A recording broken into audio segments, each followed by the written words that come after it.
Learn to vet people in your life. Even if someone checks all your boxes on your wish list, do not give them a free pass. Because sometimes the devil doesn't always come with horns and a scary face. Sometimes he comes as everything you've ever wished for on your wish list. In a person, that is. Hi guys, it's good. It's what? It's good. It's what? I have a surprise for you, and I'm about to say the surprise. Welcome back to The Damage Has Already Been Done, Season 2, Episode 2. So I had started another series called One Expensive Lie, but you guys have been requesting a Season 2 and The Damage Has Already Been Done. So I gathered a bunch of stories on my DM to complete an entire season. And our today's story is about a girl named Suzanna and Emily. Oh, Suzanna. I hope you're happy now. Now, I don't have a background check on their families, but I for sure have a background check on their friendship. So let's do a background check on Emily and Suzanna so that we can get to understand them and this story better. Emily and Suzanna knew each other through a common friend that they both had. So this friend introduced them to each other. They were all in the same university. Let's call the friend Maureen. Maureen said, "Hi, Suzanna. This is Emily. Emily, Suzanna. We can all become a trio." But one day, Emily and Suzanna sat down and said, by the way, what do you think about Maureen? Like, she's so boring. She feels herself so much. And you know what? I don't even think she's a girl's girl. You know, one time I almost caught Maureen sleeping with my boyfriend. Just imagine. I think we should both cut her off. What do you think? Me too, girl. What are you waiting for? Let's cut them both off. So cool. Waremba wakatupa Maureen in the bin and they said, we're gonna do this friendship, the two of us, and it's gonna work out and it's gonna be amazing because we have the same goals and we almost have the same personalities. So girl, let's do life together.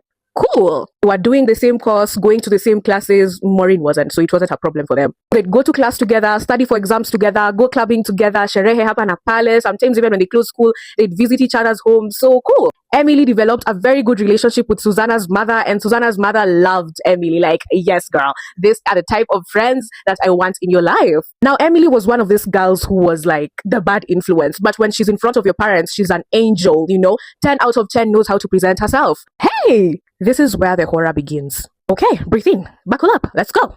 One day after classes, it's on a Friday, Emily and Susanna decide, let's go out clubbing. Something nice, something normal, Friday, sherehe hapa na pale, cool. So when they're dancing, club hopping, moja wao anazima, na mshu anaambiwa amka, bado location hazijaisha. They had premium fun, guys. Ushaisikia, yani, life is worth living after hanging out with that one friend. That is how it was. So cool, that night they're club hopping and they finally reached their final destination. Allow me not to mention the name of the clubs because sina lawyer. The club, they're dancing, having fun, they're almost closing the night. As they're about to close their night, this fine man approaches them. This man is like, hey ladies, can I sit with you guys for like 5 minutes? I'd like to talk to one of you. Mwenye alikuwa ongeleshwe na yeye ako ile formula, nipe bucket. And it was Suzanna. Suzanna is puking and puking. Emily is like, I'm really sorry. Is this a good time? My friend is not feeling well. And the man said, I'm interested in your friend, even though she's looking quite beat right now. So can you give her my number? We talk in the morning. Emily is like, yeah, sure. Just leave me your number and then I'll do the necessary. How Emily described this man to me is that the man was looking quite wealthy. Those well put together guys who just look like, wow. Like, can I take a bite of you right now? He was one of those guys. So after like 20 minutes, when the guy left the table, they left the club, went back home, not to their parents' home, but to their homes, like hostels or uni apartments. Kakapo and Emily was like, girl, your mother cannot see you like this. That is to Susanna, because Susanna's mother was a little bit too strict. Just a little bit too. Fiti, akangoja Susanna arudi normal, akaanza kumpea breakdown ya venye jana alifanya, venye jana alikunywa, venye jana alitapika, venye jana alijaimisha. And then Emily told Susanna, there's this guy who wanted you. I don't have a picture, but he looks good, girl. 10 out of 10 your type. I can give you his number, uende uangalie DP huko kama iko sawa. Utaingia box. Na nakaa kona pesa, so usiniharibie form sawa. Cool. Susanna was like, a guy with money, come me in. So Emily gave Susanna the number. They started talking with the guy. Cool. Things are going very well. Emily is seeing her friend Susanna happy. They are going on so many dates and they're very nice 5-star dates, like in 5-star restaurants, 5-star places, 5-star treatment. Girl is getting everything you could ever imagine getting from a guy. A good guy, that is. So Susanna's life started changing. I'm saying this because in 2 months, Susanna moved out of her parents' house to go live in her own 1-bedroom apartment. Na sizi apartment CVV, I'm talking about an expensive apartment, like a good kitchen, very good bathroom, living room, balcony present with nice views. Rent your apartment ilikuwa like 50k. Like, let's put it there.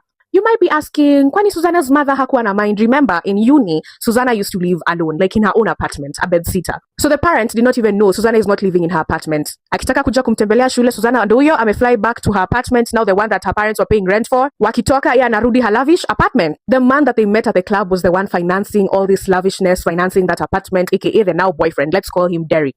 So Emily alikuwa anaangalia maisha ya Suzanna, anaona tu machanges mingi. Anauliza Suzanna, anamwambia yeah, he loves me that much, that's what he does. But behind the scenes, there was something different going on. Something horrific and something deadly. So Derek used to have this dog named Julio. Spelling inaanza na a J, not a H. So if you ever hear a dog named Julio, run.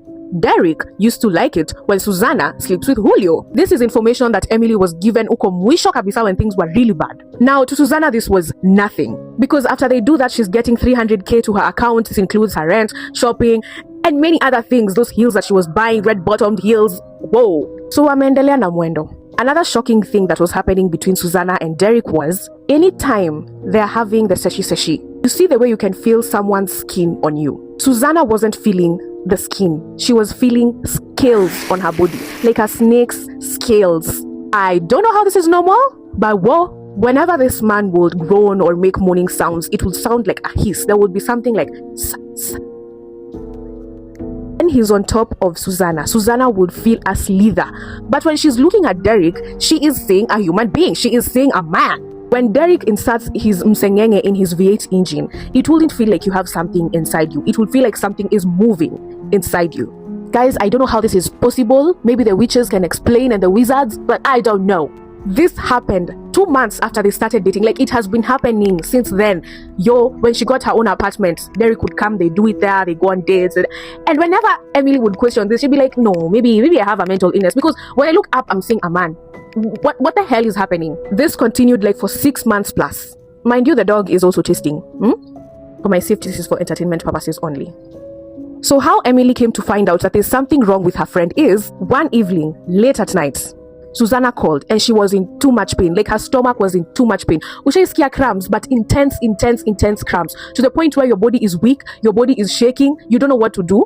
And she was bleeding profusely, like bleeding, not periods, bleeding from down there, bleeding. So amepigia Emily ndo hiyo haraka, amepita security guards, ameacha ID because it was that type of apartment, amepanda kwa elevator na akaenda kwa rafiki yake. They are trying to call Derek. Derek is not picking up. I think he even blocked both of them. Now Emily is like, what will I do? Ambulance ndio hiyo teketeke. Emily amewapigia, wamekuja, ameenda hospitali. The mom has been called because Emily was scared that, whoa, I'm gonna lose you and I don't want to be alone when that happens. I need your family to be here. They're worried, they're waiting for the results. The doctors managed to stop the bleeding. Daktari akakuja akawaelezea the possible cases: endometriosis, PID, uterine fibroids, cervical polyps, blood disorders, or other conditions. So amekaka, they got discharged. Wakaenda nyumbani, ako sawa. 2 weeks after, she starts bleeding again. Let me give you some context. When they left the hospital, Emily did not go home. She stayed with Suzanna all through, like at her home, helping her mama out and all those things. So this time when Emily started bleeding, her room started stinking. Like ile, I know that you guys have ever smelled a dead body, ikwe a pet or anything, just a dead decaying body. That's how it was smelling in there. And the smell was coming from down there. So now the mother is concerned, the mother is worried, Emily is panicking. Suzanna is in pain, and at this moment is when Suzanna told Emily of what happened, what she was feeling, what she was doing with Julio, the guy's skin, what she was feeling, what she was hearing. And Emily was like, excuse me? Why didn't you tell me this earlier? Suzanna said, it's because of the luxury. I did not want you to think I'm getting it through like weird ways. I wanted you to see that I'm prospering, like something is happening. And Emily is like, girl, none of that has ever mattered in our friendship. I thought you're genuinely happy in that relationship. That's something horrific. That's something weird. Why did you bring it to anyone's attention? And why did you continue doing it? She said, because of the apartment. I don't want to leave that apartment behind. The money, girl, the money. The doctors still did not find any problem. All that time this was happening. So the mother called some pastors, some priests to pray. Nothing is changing. Mind you, when this is happening to Emily, obviously her body is not okay. That smell inatoka wapi. Her skin is starting to look different, like wrinkles. She's starting to look old, and she was just 22. This thing was getting worse. And Emily went and told Susanna's mother because Suzanna did not have the courage to tell her mother. When Susanna's mother knew this, alikuwa nasikia nika she can even KMS. Don't do it, guys, please. I'm shaking. The mother called a pastor that she had been told by a friend. Akakuja, akaombea Suzanna, and he explained that what was happening to you was spiritual. This guy has taken away your life. This guy has taken away your youth. And you need to have faith, some faith for this to change, girl. Because this is not something you can say it's something normal. Unfortunately, a few weeks later, Suzanna passed away. They have never ever been able to trace Derek or Julio.